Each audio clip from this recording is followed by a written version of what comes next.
Welcome to the Dance Centre podcast.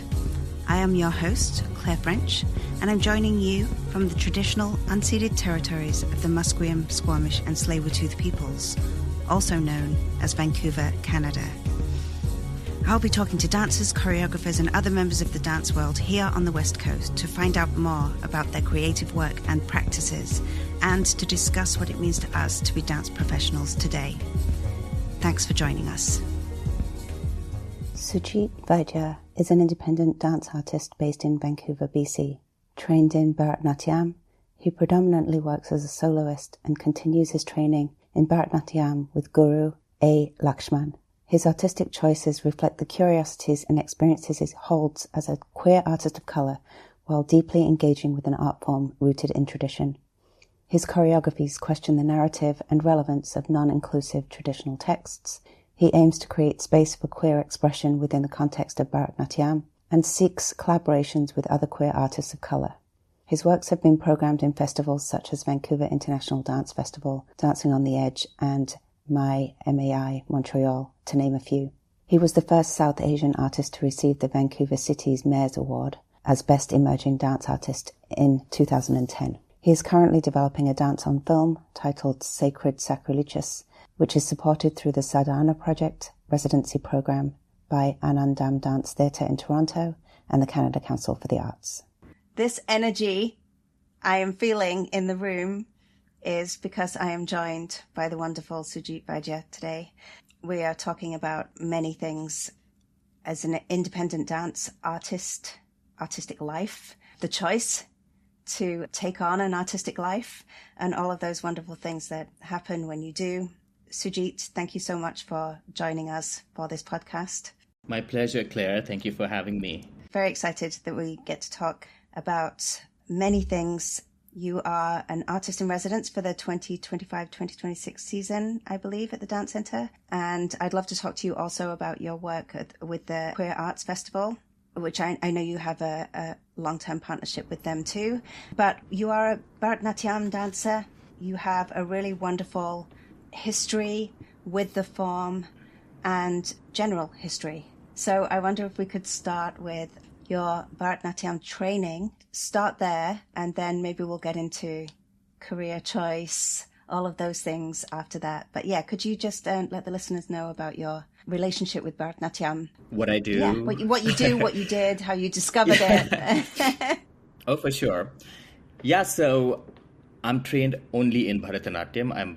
I kind of really like to be specific about saying that because that's the language that I carry in my body, and all of my creativity, whether it's work that I make on my own or whether it's traditional repertoire, all comes from that place. So I like to acknowledge that. Bharatanatyam, even before I started training formally, was something that I was attracted to because growing up in India, my relationship with it was mostly through the movies. And I was really fascinated with, I think it's the first attraction that most Bharatanatyam practitioners have to the form is the aesthetic of it.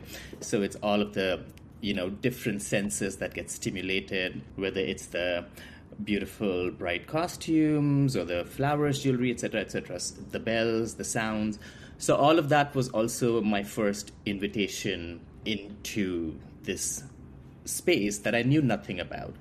I just loved what I was seeing, and I just wanted to be part of it in some way, shape, form. I just didn't know how because I don't come from I come from a family of academics, and my dad's a physician, etc., etc. And so life is kind of planned in a certain way, and at that time, I didn't have the imagination to figure out how to make those worlds. How old were you then? Do you think?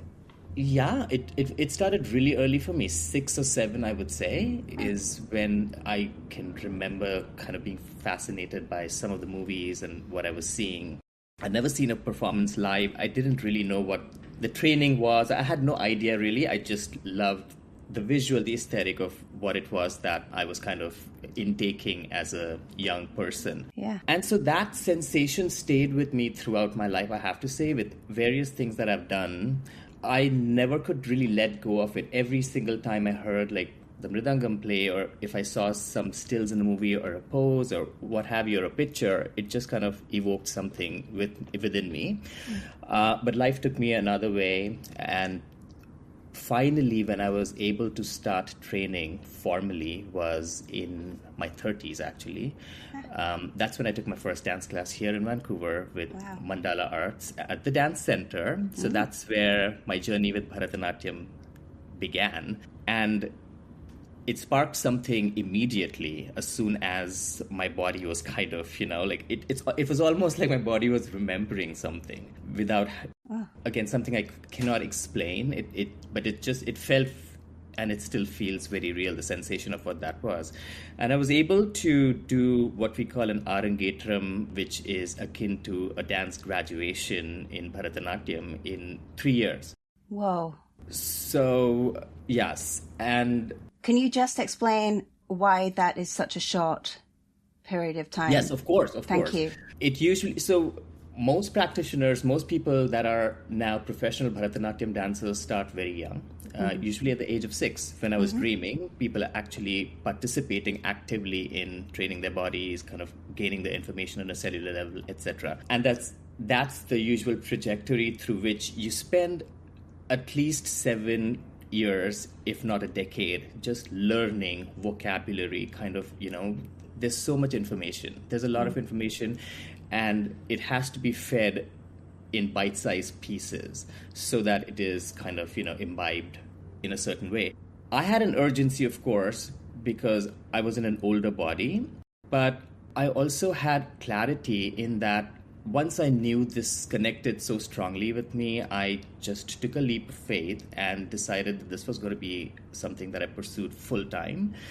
And so it just became an immersive experience, which it still remains to date. I cannot imagine not being immersed inside of this form.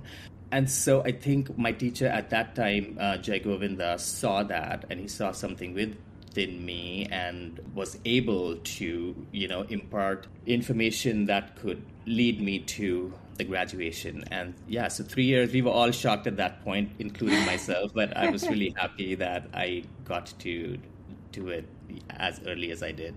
Wonderful. Yeah. Yeah, I didn't mean to get in the way of your thought process there, but I do think that's really valuable information, and it is an opportunity. I can't help but feel your 6-7-year-old self was embodying it at a cellular level.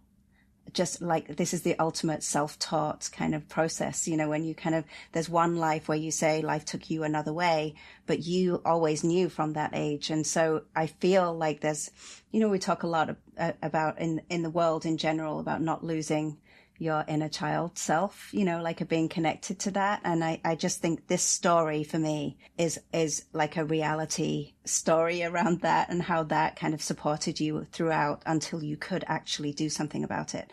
And then, of course, there's the option, the devotion to it full time, and to be able to be immersed in it, which, arguably at that point, there's a level of absorption that you could manage at the age you were at as well, and a level of intelligence that comes from the previous life that you'd been living, and like a studious life, so I find it really fascinating how it comes to you in your life when it needs to, and you were ready to receive it. So I just think that's just such a beautiful explanation you gave. And it feels to me very much like when I watch you perform, I feel like I'm connected to that journey when I watch you in how you perform. One of the things you've mentioned is kind of wanting to empty after a performance. I remember in a talk back, I think it was for Sacred Sacrilegious, I'm not sure. I think it was for that show. Perhaps. Yeah, but where you talked about feeling like you wanted to be like as empty as possible, like a vessel.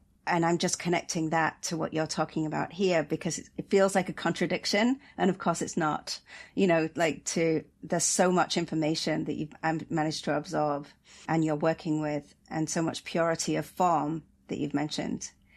But then you're not saying you're ignoring all of that. You're almost like saying, for clarity, the word you used, that is it. That is all you are channeling. And I feel like your story there helps me understand, what you mean about that as an artist and how that's happening, how you are making that happen. So that was a little bit of a sidetrack on my part. Yeah, no. But to bring us to present day, I think that's really beautiful. So let's go back to your 30s and to now, because that is a long stretch of time too, a beautifully long stretch of time. And I feel like your connection to your work is really strong, but the way you talk about your connection to your work has also changed and evolved. That's leading me to a connection between how you think Bharatanatyam especially has evolved, but your journey has also evolved and your relationship to the form has also evolved. Could you kind of talk loosely around those ideas? Absolutely. Even before I speak about that, I think just to put it in context, yes, I've been doing this for 17, close to 20 years. However, in the broader perspective, it's a very short amount of time. Yeah. For a form like Bharatanatyam, people have been doing it for decades longer than I have. However, I have to say that from the minute I started training formally to this day, it's really been kind of a one-track immersive way in which that I have been able to sit in this form. And so therefore, I think the way that it opens up is what keeps exciting me to find out what's next, what's more, what's beyond. You spoke about evolution, and I am a person that questions constantly, so I have to have an experience to figure out what it is that I'm seeking. At one point, I felt as if the form was so grounded in tradition that it was kind of trying to conform me into becoming this thing that I wasn't sure was fitting me. So that led me to explore outside of what those boundaries were to see what my voice is, and I was able to do some exciting work that I created with some other artists, etc., sacred sacrilegious being one of them, etc., to figure out what does Sujit want to say? Because today I realize and I recognize that the form is much bigger than any of the artists that are practicing it.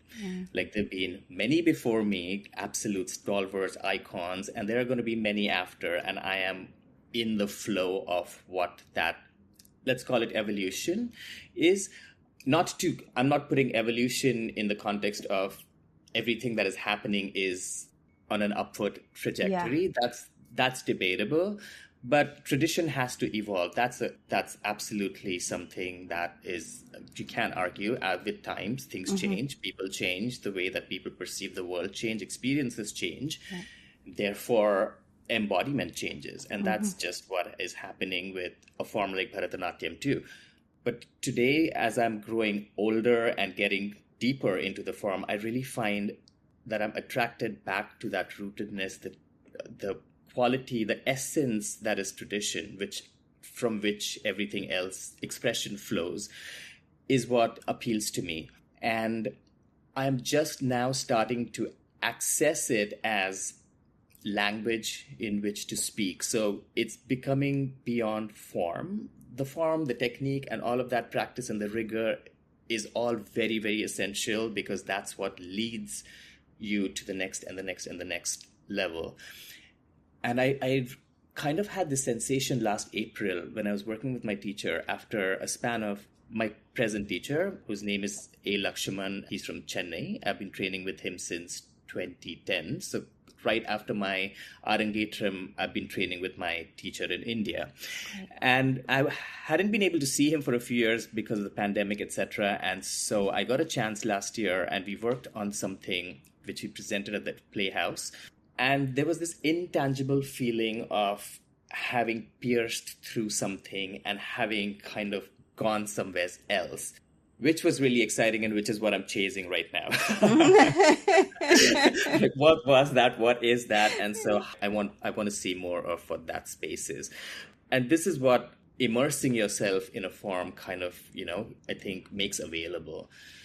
Initially, it feels like you're tightly bound, but it's a grid that kind of has these beautiful spaces that reveal themselves to you. And in these spaces, there's magic, if that makes any sense. Oh, I think it's beautiful. So I think in that as well, it's interesting, isn't it? Because I know what you mean by the chasing of something, a chasing of a feeling.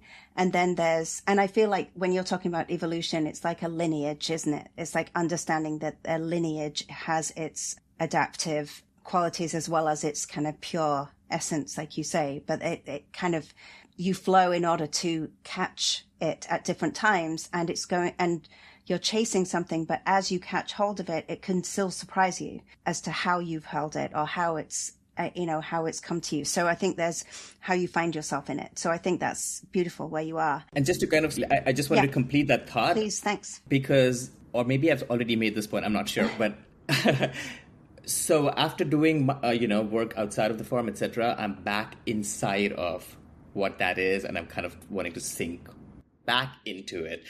So it really changes, it shifts. And I think that one thing I can say about myself anyways is I'm very honest about where I am. Yeah.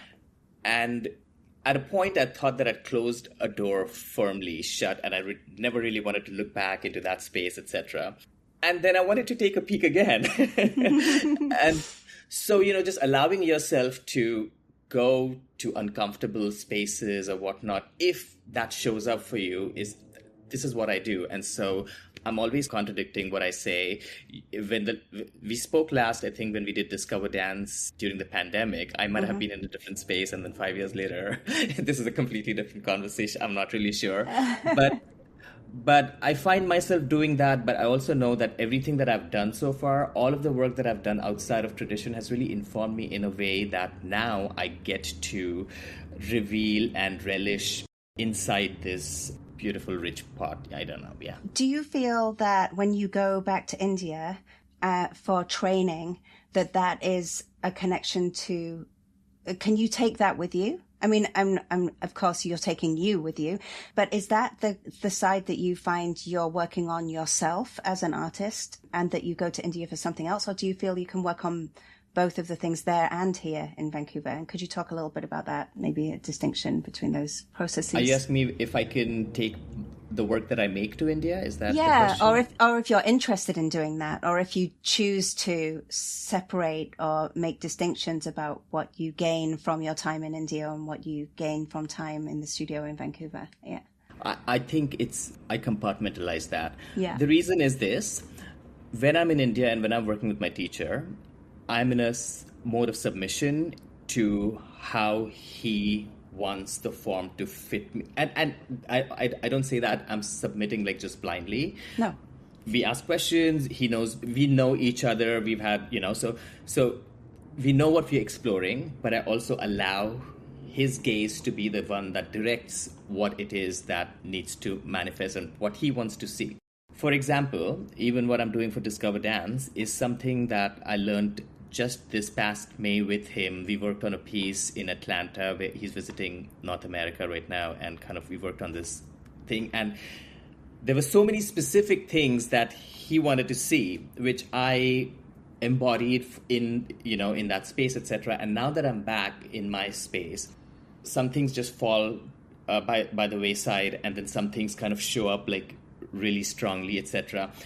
And so now these are the sensations that are from my body that are informing this work, and what that voice is coming from my experiences. The reason I keep my work away from him, so I've made like off-center, sacred sacrilegious, or even Breathe in the Fragrance for that matter.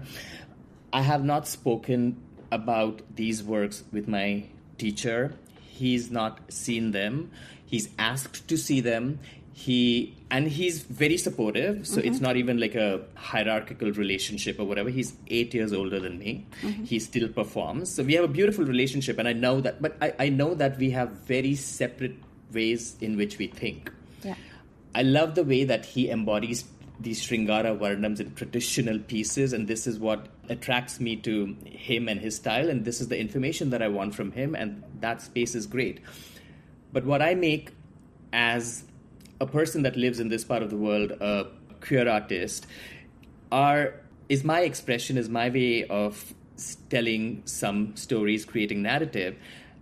And I don't want that to be informed through somebody else's gaze. I don't think he can help it, because as a teacher he would be like, oh, the corrections, and it's never about that. It's about the idea, etc. So I do tend to compartmentalize those things, but he knows, he's very aware of what I do outside of traditional work, what I have done. He's seen pictures, and he's absolutely there's no problem with any of that.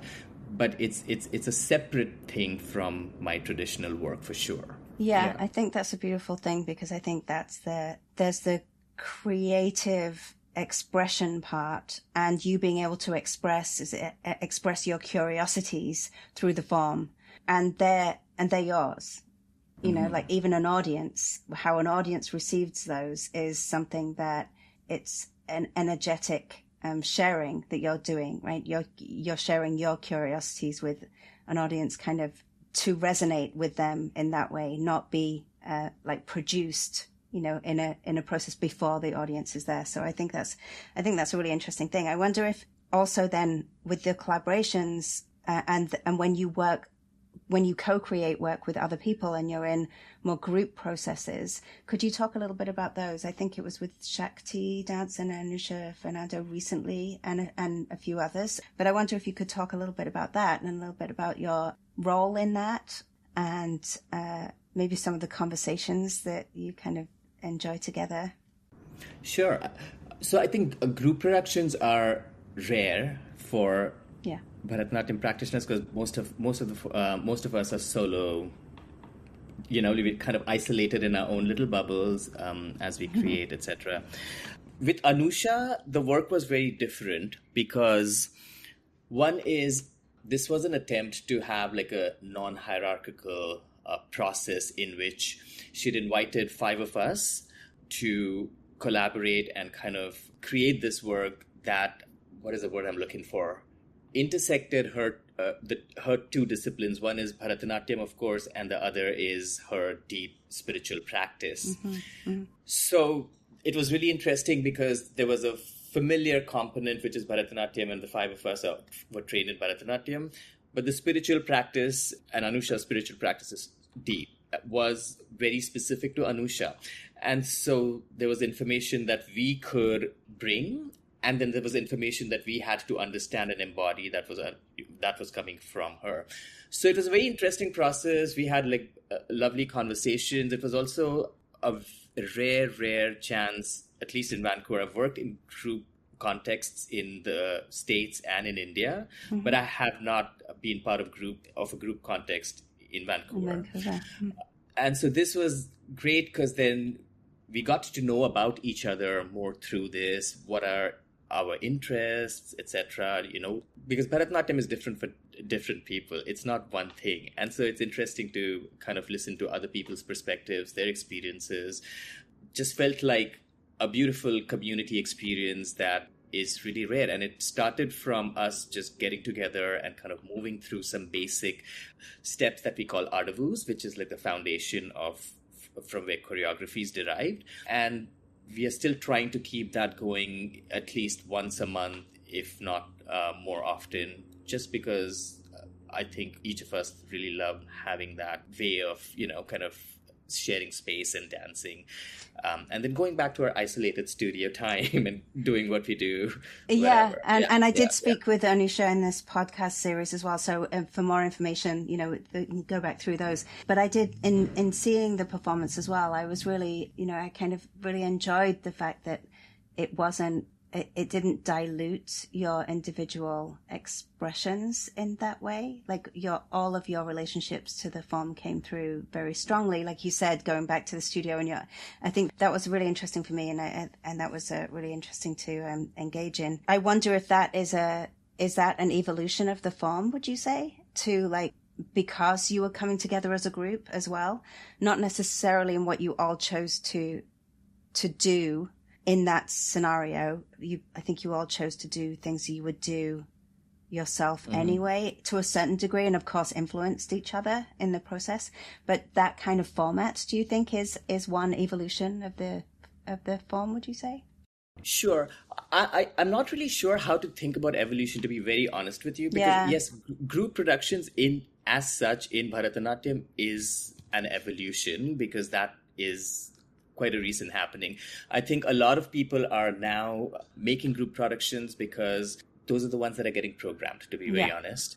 So a lot of, so that's happening quite a bit even in India. Bharatanatyam, in its essence, is a form that is a solo form with live music. This is my opinion. Again, different people, different ways of thinking about it. But when I say traditional Bharatanatyam, the one dancer with 4 musicians participating in Carnatic music. And there is that magic of aliveness that comes through, which I identify as Bharatanatyam. Even my own work, for example, that I do, at the beginning of the podcast, I said that I'm only trained in Bharatanatyam. So anything that comes out as expression comes from that space. But would I call it that? I don't think so. It's not important to me anyways. If somebody chose to say that this is Bharatanatyam adjacent to Bharatanatyam, that's great. If they say it's not, that's also okay, as long as something came through, you connected with the idea or not. So when I'm making work, I never think that I'm evolving Bharatanatyam, I'm evolving the form. I'm just exploring within my some sensations without kind of going against the integrity of what the form is to me. But when I say I'm doing a Bharatanatyam performance, the context, I mean that the context is usually in a traditional format, which we call a margam, which is like with 4 live musicians and a presentation that is coming from that space. Having said that, the tradition evolves with me because I bring all of my genderqueerness or my curiosities or what have you in context of the performance, in context of what I'm performing, without kind of going against the intention of the poem, if that makes sense. Absolutely. Even to the point of like all of those jasmine flowers in the space, the smell, coming back to the sensations you felt when you were 6 or 7, like the colors, the bells, the sounds, the synesthesia of the whole thing in your performances. So there's a collaboration with the musicians. Are you a musician too? I feel like Bharatanatyam dancers are to a certain degree musicians. I mean, the skill, the rhythmic complexity, the sophistication of rhythm and the necessity to listen drives the form. Could you call yourself a musician? Would you? I wouldn't. However, I mean, to a certain extent, so this was again work that I had to do. Unfortunately, in Vancouver, we don't have the resource to work with live musicians, or we didn't have it for the longest time. So this is something that I developed during my time in India. Like Bharatanatyam is a form with a rhythmic backbone. If you don't understand the rhythmic, the rhythmicity of the form, if you may. Love that. then Bharatanatyam is not going to be effective. The music aspect of the musicians that accompany the dancer is not a separate aspect from the dancing. It goes hand in hand. So the musicians and the dancers have to be in constant conversation. And therefore, it's really important that if I won't call myself a musician as in I can't sing to save my life, but I can sing to the beat. I know exactly what the words are in the things that I'm performing. So I learn the music first, in fact. I learn all of the rhythmic phrases. I could play the cymbals for everything that I'm dancing, etc. I do the work. That is absolutely essential. Only if you know every single... The word is what? Phrasing? Known. Known. If you know all of the known inside of that space, there's a lot of unknown that kind of comes through. Ah, wonderful. But that's it. It's a matter of grounding. It's a matter of training. It's a different way of training. And that's where the form evolves. If we want to speak about evolution, is I think from learning adavus, which are steps, it becomes a lot more than just paint by numbers. It becomes dance. It becomes language. And so evolution to me means the dancer's evolution. It's not so much the form, because the form is going to stay what the form is. Anybody, I think you could try and say that, I've pushed the envelope this way or that way, and it may land some places, it may not land, it may have some resonance, it may not. That's all okay, I suppose, if you're doing it with honesty and integrity. I don't think there's any artistic expression that shouldn't come forth.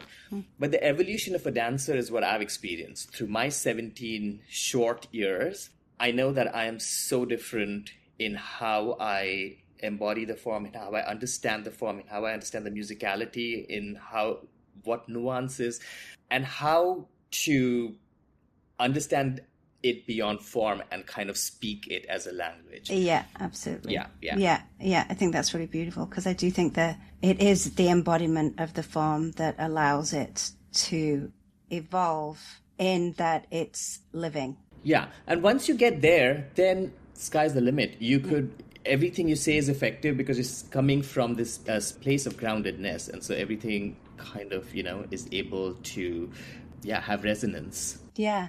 I feel like maybe we could talk a little bit about your work with the Queer Arts Festival and what you're doing with them right now. I love this idea of you talk about love and eroticism as an aspect of your work. And I'm not sure if that's still how you would like to talk about it, or if that's what you're working with. I know you are, in a way, anyway, as an artist, kind of interested in these things. So I don't want to put words in your mouth that maybe you don't want there anymore. But I'm wondering if there's a sense of, like, how do you express your curiosities through the Indian classical form is one of the questions I wanted to ask you, which you are already talking about, but just to kind of formalize it and make it a question. And then, does this affect the content or the aesthetic for you of Bharatanatyam, or is it more around motivation and intent rather than influencing the aesthetic? And one of the reasons why I'm interested in your answer and your response to this question is because I think I have this right. I think you've performed some solos in the past that are traditionally female roles. Mm-hmm. And so it's coming slightly from that, because I feel like that fits in with the topic of love and eroticism as well. And then your take on that, but that is already it's you performing something that's traditional. Is that correct? Would you like to talk about your choice to do that and where that's gone, maybe? So there's many questions there. Yeah, so many. But for me, not really understanding how to break down those questions. No, I love it. I'd love to get your response to all of that and how you'd prefer to. So I'll start by saying, absolutely, I'm very much still working with ideas of eroticism and sensuality and all of those things that I carry in my body. Mm-hmm. This is one of the reasons why I still continue to work with my teacher in India. He is a specialist, a master in the truest sense of the word. There's a word called Shringara. Shringara is erotic love. And there are beautiful, beautiful, timeless compositions, many, many of them that have been written in a format called the Varnam. Mm-hmm. This is where I am at right now. I'm fascinated by what the Varnam is, because the Varnam is something that is an all-encompassing reflection of the form. It's got the strong rhythmic dance, patterns, etc., the footwork, all of that. And then it's got this beautiful sensual poem that is usually kind of interlaced between all of these dance phrases. And many a times, the words are very explicit in expression of erotic love, what we call sambhoga. What I love about my teacher is the honesty with which he approaches these poems. There is no dilly-dallying around the sentiment of what is being expressed. It's full throttle on, doing justice to what the line says. That has opened up such a beautiful, sensational world for me, and I am ever obliged to have found this person that has really kind of made this accessible to me, because it's not information that is easily transposable. There's so much work to do. I'm also really lucky in that he is still a performing artist. And so I have sat in fascination just watching and kind of like just gobsmacked at how fluidly he says what he says, where you don't see him at all. You lose him. You're just seeing the character. And I want to get there. And this is what I'm kind of now starting to pull at, because I find those moments sometimes. I'm like, oh my God, it's so exciting. And so there's this whole world waiting. This excites me.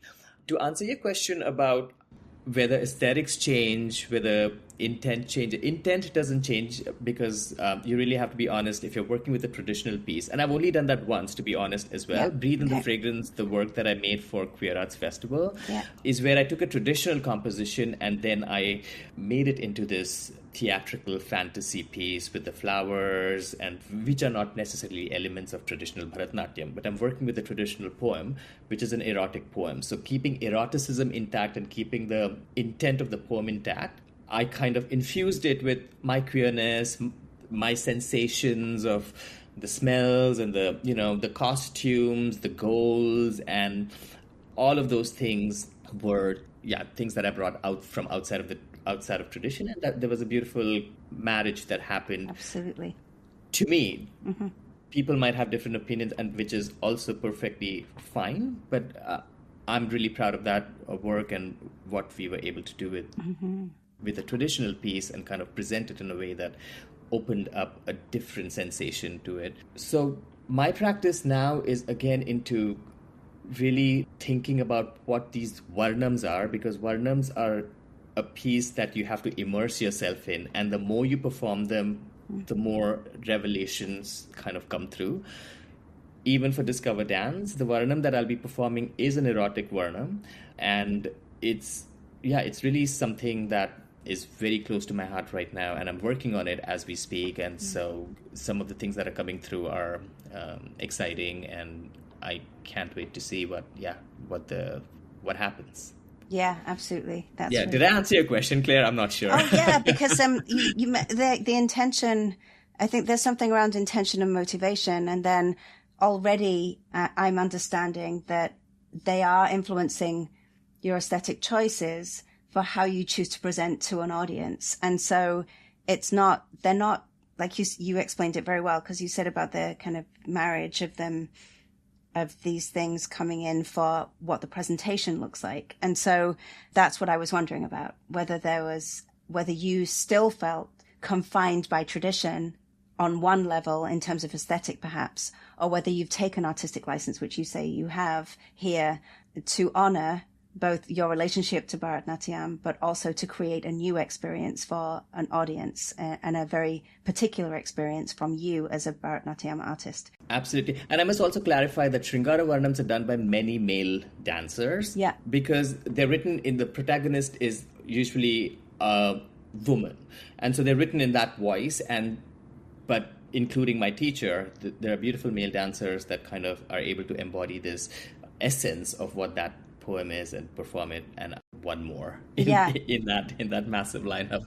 And this is Lakshman you're talking about, isn't it, as the performer? Correct. Yes, so your guru in India. Yes. That's really wonderful. So it does feel like I haven't talked about this at all. I haven't mentioned this. You mentioned that you were a physician. Or that you mentioned. Did I mention? Actually, no, you actually did not mention that yet, and I've been dying for you to mention it, and I just blew it because you mentioned that your father was a physician in this conversation. Yeah, but you were also a physician. Yes, I used to be very reluctant to speak about this initially. Yeah, because. Yeah, I was almost like compartmentalizing that part of my life as well. I'm like, Makes sense. Just happened in a completely different lifetime. I understand that. How can you reinvent yourself if you lead with what you were, you know? And the thing is, especially in India, when I was training in India, when people found out I had a medical degree, that became the topic of conversation. Dance fell by the wayside. And so I was always like, they're always going to see me as this, the fascination is that this doctor person left the profession, and that's going to be my narrative. And I never wanted that to be my narrative. No. Many people advised me to say, you should say Dr. Sujit Vaidya, as the, and the audiences and this and that. I'm like, I'm just not interested. That's not the identity that I want to take on as I invest myself in this dance form. So I would kind of be hesitant to talk about it. But today I think that all of it is me, and all of it is what, I'm sure bring to my creative process and to how I think and how I lead my life, how I think about dance, etc. So yeah, I'm proud to say that. That's I'm wonderful. And my sister would say, "Oh, so you talk to a proper doctor?" Because I'm a doctor too, but I'm a doctor of dance, right? So, hey, listen. So there you go. Yeah, I know, but she's only ever joking when she. I wish I was a doctor of dance, though. You could be. I'd be proud of that. You could be. And I do think, I just want to say that, I just feel like there is a sense of listening to your own body. And there's a level of knowledge you have about the body and a level of information, or degrees of information that you have about the body that just makes this for me like even more like vital in your decision to make that choice, knowing the other world, knowing this one as well as you do, and coming from a family, with that background and having actually honored the family and gone in that route. And then, I really appreciate these stories and these trajectories. And I think the art world is richer for it because I think it shows that there's an expanded perspective on who becomes and who is an artist, or who listens to their body in that way, who listens to what life could potentially be in that way, because it can go the other way too. And I just think that's, I just think it's a really wonderful, vital, essential, like it's a way of being in the world when you make that decision to be that determined to make that choice and to make that change is huge. Once you've made the change and you've taken that on, most of the work is done, right? Not for what you're learning on the other side of it, but, I really value people who can make that such a massive decision like that. I think it says a lot for what you are prepared to put into an art form as well. I think it really is a leap of faith if, like you said, if you're listening to your body, your instinct, what have you. And I just mean it can also go the other way. So one of the reasons why I'm mentioning this is because I feel like sometimes we can get really stuck in what it must mean to live a life a certain way because we're an artist and these kinds of things are expected, and not listen to our body and our needs enough to make a change we might need to make.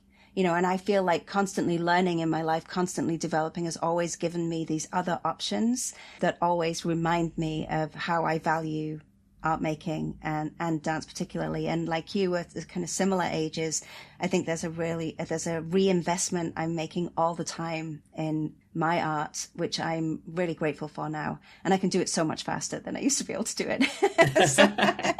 so I can do it while I'm dancing now. So I just think that's really wonderful. But what was it like as a doctor? Like, where were you practicing? Like, just in brief, like 3 minutes. So glimpse into Sujit as a 100%. Yeah. So I went to med school because I didn't know what else I could have done with my life at that point. Mm-hmm. In the second year of medicine, I realized that it wasn't for me, I must say. At that time, I was heavily into fashion designing. And so I would sketch like a maniac. I had like over 200 sketches. And so then I had that conversation with my parents, this is what I want to do, da-da-da. And then, of course, the typical response came back is not my dad, but my mom was, finish your degree and then you can do whatever. So you have a degree to fall back on. It's always I'm like, oh, fine. And parents usually think that, someone's going to move past an idea, but I didn't. So once I had my degree, I said, okay, here's your degree. Now I want to go into fashion school. So I immediately, coming out of med school, I started working with a designer in India. And I did that for about 6 months before I came to Canada because my partner was here, his family was here. And so he sponsored me and I came to this part of the world. So the only stints that I had done in medicine post-graduation were 2 short stints. One was in OBGYN and one was in psychiatry. And I was okay at everything that I did, I must say. My attitude is usually I apply myself to any space that I find myself in. Mm-hmm. So it wasn't like an unpleasant experience by any means. It just was an experience that did not fit me. And I was very clear about that. And so when I came to Canada, when I came to Vancouver, I worked in the pharmacy for a number of years, which is so close to medicine. So I was like, okay, if I'm doing this, I might as well give my licensing exams. And long story short, I finished all of my US medical licensing exams, etc. And so I was on the verge of, I was applying for residencies actually in the US, and I had like 6 months to kind of play around with before life would just take this turn and becomes so busy. I'm like, okay, what do I want to do? Do I want to travel? Da da da. Bharatanatyam came to the forefront for some reason, and I Googled Bharatanatyam classes in town, and the dance center came up, and Mandala showed up, which is like a 7 minutes walk from where I live. I'm like, really? It's in my backyard? Bharatanatyam is in my backyard? This is a sign, if any. So on a whim, I just took a class. My first class was with Reena. I'm not sure if you know, but she used to be a teacher at Mandala. And it was me and a 6-year-old girl, and maybe the other girl was 9. It was the 3 of us in class. Wow. That's where I started. And I am not kidding, I'm not exaggerating when I say that class, in that class itself, I knew that I was going to chuck the medical dream. Yeah. And this is where I needed to kind of invest all of my energies. Yeah. And if I wanted to, because it wasn't like a throwaway thing for me, Bharatanatyam, when it clicked, when it connected, because I'd already done medicine, I'd already done fashion designing, I'd done things so I knew what it was to be in a world that doesn't fit. And then if something clicks, it was a completely different sensation. There was no doubt. I was clear again in my mind. This is my fate. I don't know what the word is. But once I knew that, I knew I had to just immerse myself. All the energies had to be invested in this one basket. And that's how it's wonderful. That transition happened. Yeah. And it's taken you, all over.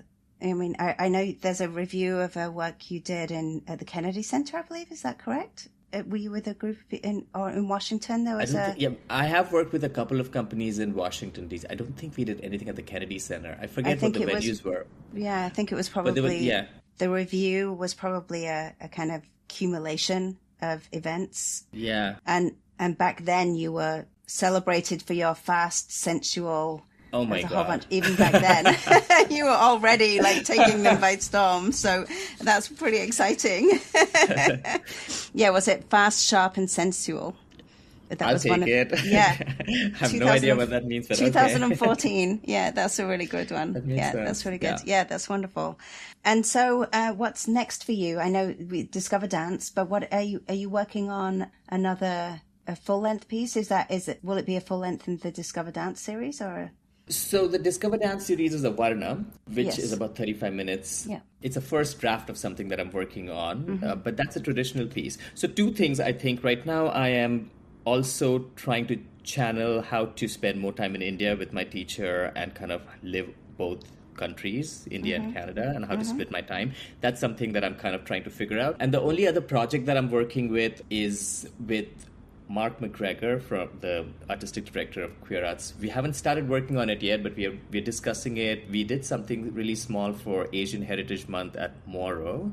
This was, I think, in 2023. And another musician that I'd worked with on Sacred Sacrileges, her name is Parmela Attariwala. And Mark and Parmela know each other as well. Yeah. So there is this beautiful, kind of crossing over that has happened. And we are all invested in working with the idea of erotic and what it means to the 3 of us and how we could express that through music and dance, because they're both movers and I am, like you said, a musician. I'm using air quotes for people that cannot see. And rolling his eyes. I'm not calling myself with a musician. With a big grin on his face. So that's exciting, and that's something that I'm excited to develop and kind of get in process. Just such amazing artists, the 3 of you, just absolutely phenomenal. That will be wonderful. And what are your hopes for, Bharatanatyam artists and for the art form? Ooh, that's such a lovely question. So I don't know if it's a hope, but this is what I'm also doing is that I have sent out an invitation to practitioners of Bharatanatyam in Vancouver, very few that I've reached out to, in that I want to share the resources that I have gained through my time in India. Because these are not readily available. Like I said, my musical resources especially were things that I, was able to kind of work on and bring back with me and have enhanced my practice. And I'm already working in that capacity with Anusha, Fernando, and Orno Kamolika. I think you know both of them. Yeah. And my hope is to kind of work in that capacity with more dancers that are working with curiosity, that are trying to find their own voice, but also situated in the traditional. So once again, bringing it back to Varnams, that's what I'm offering. Like, what is a Varnam and how do you kind of create an expression that completely is all encompassing, where the music and the dance and, you know, how do you develop language? How do you kind of explore all of those spaces?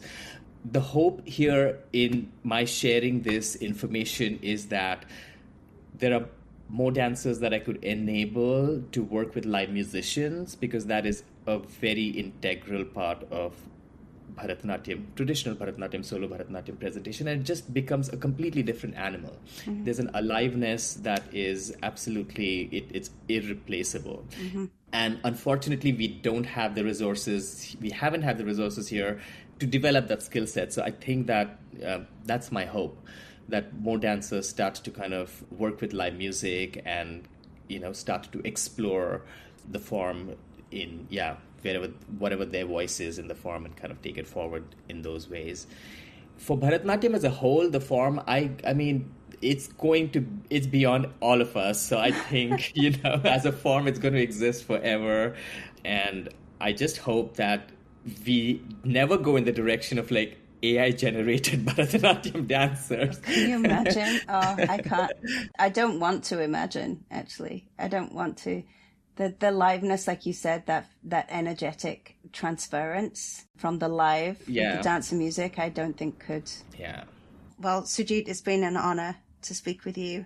Thank you for sharing all this, and I really look forward to the work. You work with such incredible artists. You are one. I've had the pleasure of being in the studio with you a tiny, tiny bit, but I just love being a member of your audience. And I just wish you all the best. And thank you so much, Claire. I love you. Thank you for inviting me. Thank you. Bye. Bye.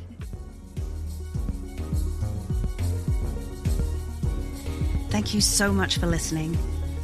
We would love for you to subscribe, rate, and review wherever you get your podcasts, as this will help other listeners find us and help us to grow our dance audience. We'll be back next month. In the meantime, you can follow us on Facebook at The Dance Centre, Twitter at Dance Centre, and Instagram at The Dance Centre BC. And if you'd like to support our work, please consider making a donation. Just go to our website at thedancecentre.ca, where you'll find extensive information about our upcoming programs and events. The music for the Dance Centre podcast was composed by James B. Maxwell. Always a pleasure to connect with you through dance. Until next time.